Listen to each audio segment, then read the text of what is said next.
I have been learning German since past 16, 17 years. I first started in 2009 and I have been teaching since on and off. But since last 3 years, I have my own institute. I teach aggressively, like totally about 8 to 9 hours a day. So I come across a lot of students. तो मैंने एक pattern notice किया है. Students who have just now started with A1, they are usually more very passionate about learning a new skill. They're very excited. So I take about 15 to 20 students in one batch for A1 because ना बाद में the number reduces. And then I keep on thinking to myself, what happens? Why does the number reduce? It is not about my teaching because I know I am an excellent teacher. I have good um, results as well. So it is not on me. It is not even on them. But it is the complexity of the German grammar vocabulary is little difficult. So that is our today's topic. A few days ago, somebody asked me that Rushika, is German language very difficult to learn? And my answer was yes, it is difficult to learn. Anything that you start for the first time, let's say, before a few years, I was having hard time uh, making even a good cup of tea. I used to be terrible at it. But because of that practice, now I'm not so terrible. I can manage it well. और गाड़ी ना हम जितनी ज़्यादा हम जितना sorry हम जितना ज़्यादा गाड़ी चलाएंगे उतना इट गेट्स बेटर. तो लैंग्वेज का भी वैसे ही है. If you practice more it becomes very easy or at least somewhere manageable. Through this video, I'm going to give you my honest opinion why a lot of students lose interest after A1 and why it becomes very difficult for them to catch up or even to understand the further grammatical structures. But before that, we need to know a little bit information about the levels of German language. Now, let's imagine that you would like to travel to an English-speaking country. Okay, you would like to go there for work. You would like to take admission there for some kind of course. You will be asked to give TOEFL or the IELTS का certificate. आप कितना भी बोलो कि see, I have learned English in my 12th standard, 10th standard, and here it is given on my certificate. That will not be valid. You will need to give one more certification, that is language proficiency exam, to prove that yes, you are a English speaker. Similarly, for all the rest of the languages, we have the levels. For European languages, we have A1 से लेके C2 तक levels. We have A1, A2, which is for beginners, B1, B2, which is for the intermediate, C1 and C2, these are the expert levels. C2 is close to native proficiency. अभी English का exam सिर्फ एक बार होता है. You just have to appear for the entire exam once. For rest of the languages, you have to appear for level wise. तो अगर आप A1 complete करते हो then you can decide whether you want to write A1's exam or not. Or you can also skip A1 and appear for A2 exam by completing the A2 content. Now, a lot of students who start with A2, in the beginning, they are very happy. Okay, it's a new skill. I know alphabets, I know numbers, I know basic greetings. But as soon as the grammar comes, they lose interest. Because we are adults. We don't have much time other than our regular responsibilities, right? तो उसके बाद and we are in hurry and it's fine. मतलब I'm not complaining. I'm just stating some facts. कि the world is changing so rapidly that we need to be fast. तो we expect कि मुझे जल्दी जल्दी से जर्मन सीखना है, जर्मनी जाना है, सेटल होना है, बहुत पैसे कमाने हैं, and that's it. But that does not help you in long term because language learning is a step by step progress.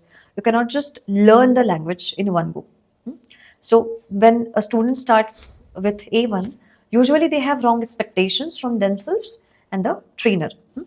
And as soon as the grammar comes, they start getting more confused कि अरे इसका rules याद रखना है, अरे ये करना है, अरे वो करना है. And then there is a huge gap between trying to rush the syllabus and the production of the language. Now here comes the second point as well.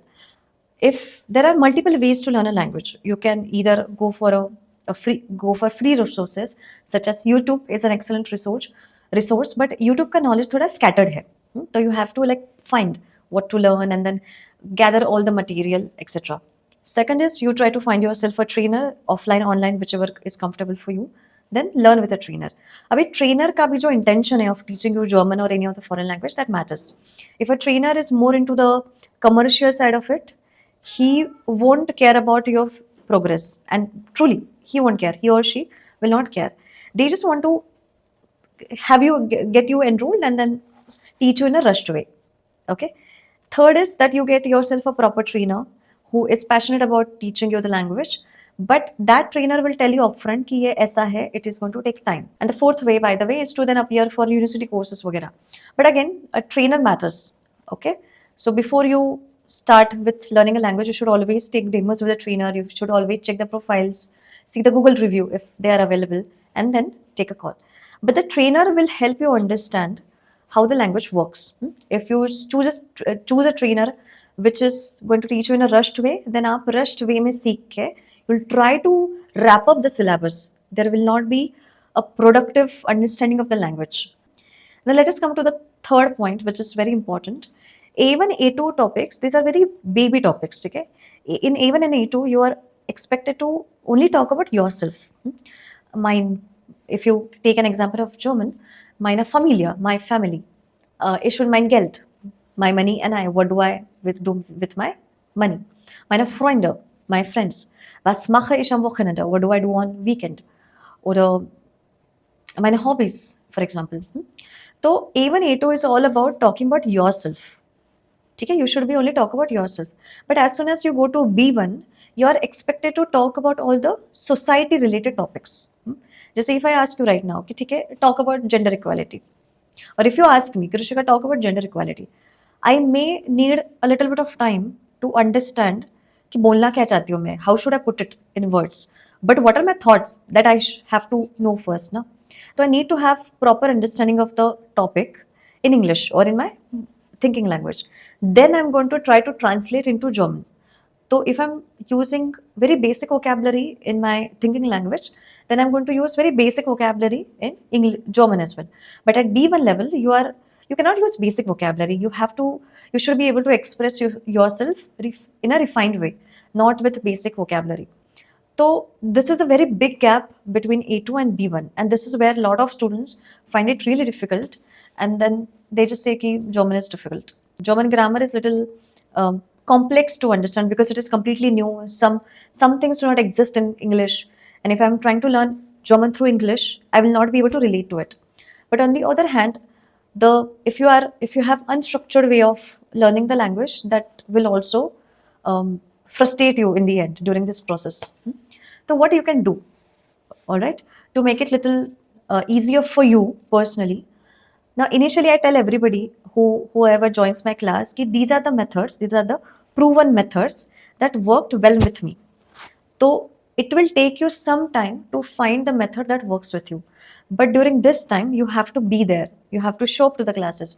You have to be consistent in your learning. For example, when I started learning German, writing worked with me amazingly. So I used to write every day. I used to write about my daily schedule, a situation that has happened, or how I feel, what happened throughout the day, and how do I feel right now in that moment. That, or if I used to write about people, describe a movie that I watched. So such things help me to think in German structures. The more I wrote, the more it helped me to think in German. So that is why I tell everybody ki write. But for some of my friends, some of my students, for example, they don't like to write. They like to just speak. Speaking has helped them. So because they are in Germany, they just go out and speak. But when it comes to exam and they have to now write down their thoughts properly, they find it very difficult. But speaking, speaking is the good section in which they can score well. So everybody needs to find that their own methods. Even though A1, A2 levels, these are the beginner levels, you still have to make sure that you are giving utmost importance to the grammar. क्योंकि grammar ये base है. A1 का grammar अगर आपका weak होगा, तो it will be very difficult for you to understand the B2 and above. Because अगर आपका grammar का basic अच्छा है. Maybe without following proper grammatical structures, you will be able to speak, you'll be able to express yourself. But from exam point of view, if your goal is to score well, clear the exams in one go, then at some point you have to prioritize learning the grammar just for the exam. ठीक है? ये पूरे journey में you have to make sure that you are consistent. Try listening, try watching movies, try reading, do whatever you can, but do not give up.